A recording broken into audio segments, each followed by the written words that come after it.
ዛሬ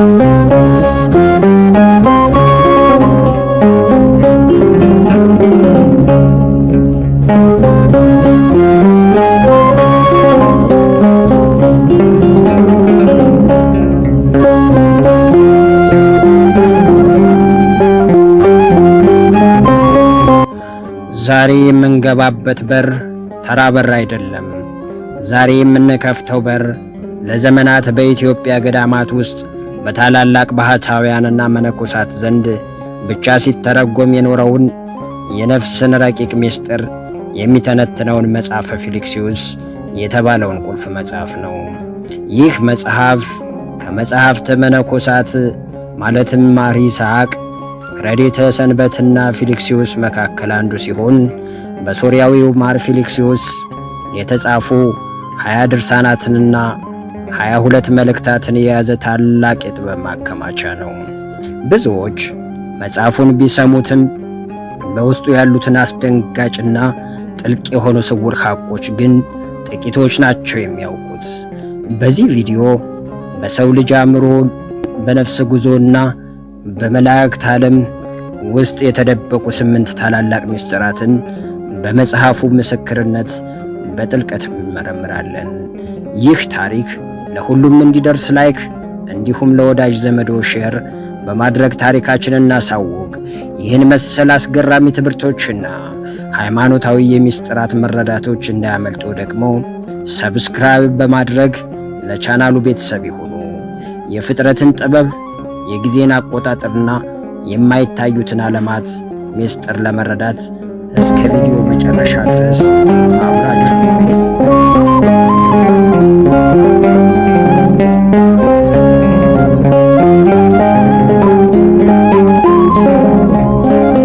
ስውር ምስጢር 1 የሰው ልጅ ረቂቅ ኃይልና የብርሃን ሰውነት። ፊልክስዩስ በመጀመሪያው ድርሳኑ አንድ ትልቅ ጥያቄ ያነሳል። ሰው ማን ነው? አብዛኛው ዓለም ሰውን የሚያየው በስጋው በቁመቱና በቆዳ ቀለሙ ነው። ፊልክስዩስ ግን ይህን አመለካከት ይሰብረዋል። ስጋና የነፍስ ውህደት ምስጢር ሰው በምድር ላይ ያለ መላእክት ነው። መጽሐፉ እንደሚለው አንድ ሰው በጾምና በጸሎት ስጋውን ሲቀጣ በውስጡ ያለው የነፍስ ብርሃን ስጋውን ይወርሰዋል። በዚህ ጊዜ ስጋ እንደ ብርሃን መመላለስ ይጀምራል።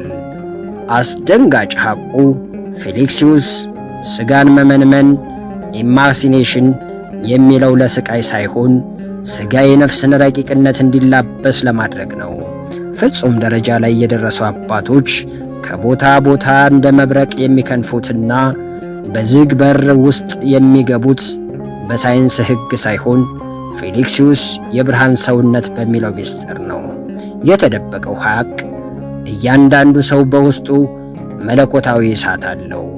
ይህ እሳት በዓለማዊ ምኞት ተሸፍኖ ይኖራል እንጂ አንዴ ከተቀጣጠለ ሰውየው የምድራዊ ስበት ሕግ ወይም ግራቪቲ አይገዛውም።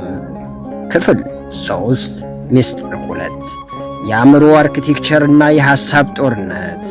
ሁለተኛው ምስጢር የሚገኘው በአእምሮ ውስጥ ነው።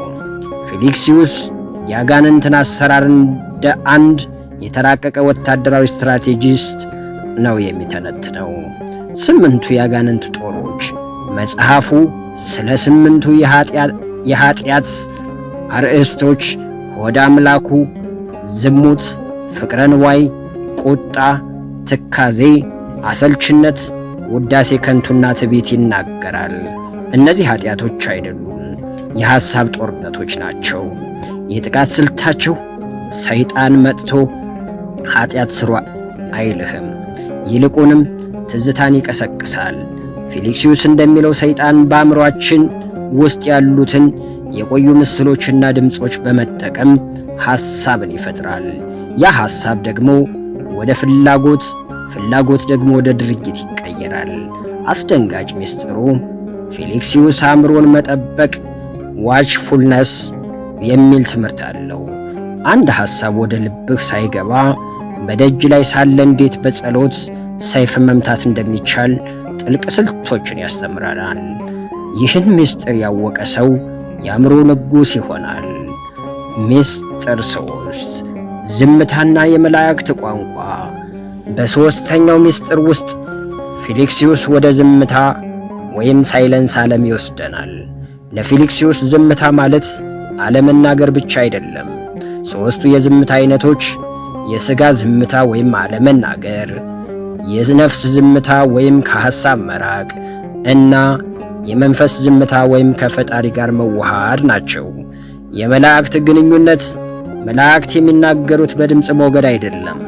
በመካከላቸው ያለው ግንኙነት በመገላለጥ ኢሉሚኔሽን ነው። አንድ ሰው ቅዱስ የሚሆነው ወደዚህ ዝምታ ሲገባ መላእክት በልቡ ውስጥ ምስጢራትን ይጽፉለታል። አስደንጋጭ ሐቁ ብዙዎቻችን ጸሎት ስናደርግ መደናገር ብቻ እንወዳለን፣ መናገርም ብቻ እንወዳለን። ፊልክስዩስ ግን አምላክ እንዲናገርህ አንተ ዝም በል ይላል። ዝምታ ሰማያዊ ሬዲዮን የመጥለፍ ያህል ጥልቅ ምስጢር እንደሆነ ይገልጻል። ስውር ምስጢር 4 ዓለም የተባለችው ስውር ወጥመድ። አራተኛው ምስጢር ስለ ዓለም ትርጓሜ ትክክለኛነት ነው የሚናገረው። ብዙ ሰው ዓለም ሲባል ፎቅ፣ መኪና ወይም ገንዘብ ይመስለዋል። ፊልክስዩስ ግን ይህን ስህተት ያርማል። ዓለም በውስጣችን ናት። ዓለም ማለት የፍላጎቶች ድምር ውጤት ነው ይላል ፊልክስዩስ። አንድ ሰው በበረሃ ዋሻ ውስጥ ሆኖ ስለ ንግድ ወይም ስለ ዝና የሚያስብ ከሆነ እርሱ በዓለም መካከል ነው። አስደንጋጭ ሐቁ መጽሐፉ ዓለምን ባህር ብሎ ይመስላታል። መርከብ በባህር ላይ ስትጓዝ ሰላም ናት። ባህሩ ወደ መርከቧ ከገባ ግን ተሰውጣለች። ሰውም በዓለም ውስጥ መኖሩ ችግር የለውም። ዓለም ወይም ምኞት ወደ ሰውየው ልብ ከገባች ግን የነፍስ ሞት ይሆናል። ይህን ስነ መለኮታዊ ትንታኔ ፊልክስዩስ በዝርዝር ያስቀምጠዋል። ስውር ምስጢር 5 የእንባ መለኮታዊ ኃይል። አምስተኛው ምስጢር ስለ እንባ የሚናገር ነው። በመጽሐፈ ፊልክስዩስ ውስጥ እንባ ዝም ብሎ የሐዘን መግለጫ ሳይሆን መንፈሳዊ ኬሚስትሪ ነው። የነፍስ ጥምቀት ፊልክስዩስ እንባን ሁለተኛው ጥምቀት ይለዋል። የመጀመሪያው ጥምቀት በውኃ ነው፣ ሁለተኛው ግን በእንባ። አስደንጋጭ ሐቁ እንባ ሲፈስ በነፍስ ላይ የተለጠፉ የአጋንንት ምስሎችና የኃጢአት እድፎች ይታጠባሉ። ፊልክስዩስ ያለ እንባ የሚጸለይ ጸሎት ነፍስ የሌለው ሥጋ ነው ይላል። እንባ እንዴት የልብን ደረቅነት የሚሰብርና ሰማያዊ ደስታን ጆይፉል ሶሮው እንደሚያመጣ የሚነገረው ክፍል እጅግ የሚመስጥ ነው። ስውር ምስጢር 6 የነፍስ መውጣትና የሰማያዊ መንገዶች ፈተና። ስድስተኛው ምስጢር እጅግ አስደንጋጭና ትኩረት የሚሻ ምስጢር ነው። ፊልክስዩስ ነፍስ ከሥጋ ስትለይ ስለሚያጋጥማት ጉዞ በስፋት ይተነትናል። የአየር ላይ መጋረጃዎች ነፍስ ወደ ሰማይ ስትወጣ በምድር ላይ ስታደርጋቸው የነበሩት ነገሮች ሁሉ እንደ ምስል ይደቀኑባታል። ፊልክስዩስ እነዚህን መከራዎች ይላቸዋል የቅዱሳን ጥበቃ። በሕይወት እያለ በፊልክስዩስ ትምህርት የጸና ሰው ነፍሱ ስትወጣ መላእክት በብርሃን ክንፋቸው ጋርደው እንዴት እንደሚያሳልፏት ይገልጻል። ይህ ክፍል ለሞት መዘጋጀት ሳይሆን ለዘላለም ሕይወት እንዴት በንቃት መኖር እንዳለብን ያስተምረናል። ስውር ምስጢር 7 የኢየሱስ ስም እንደ መለኮታዊ መሳሪያ።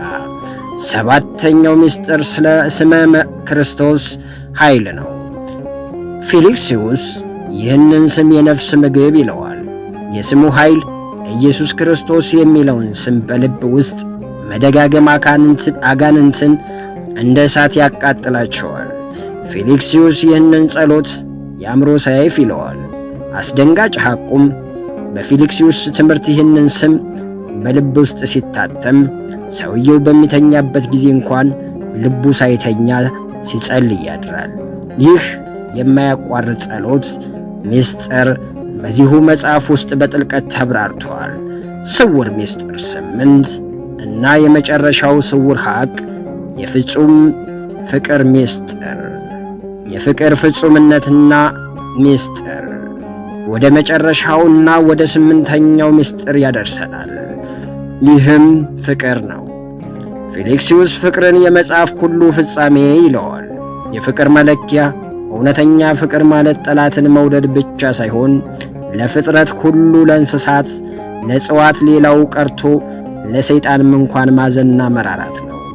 አስደንጋጭ ሐቁም አንድ ሰው ወደዚህ የፍቅር ደረጃ ሲደርስ ከእግዚአብሔር ጋር አንድ ይሆናል።